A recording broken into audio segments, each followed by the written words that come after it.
What happens if you hold your sneeze? You are trapping air that's moving over 160 km per hour and forcing it inward.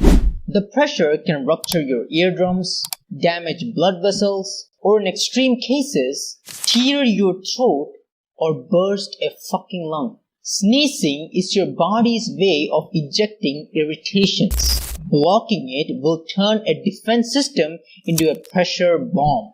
So next time you think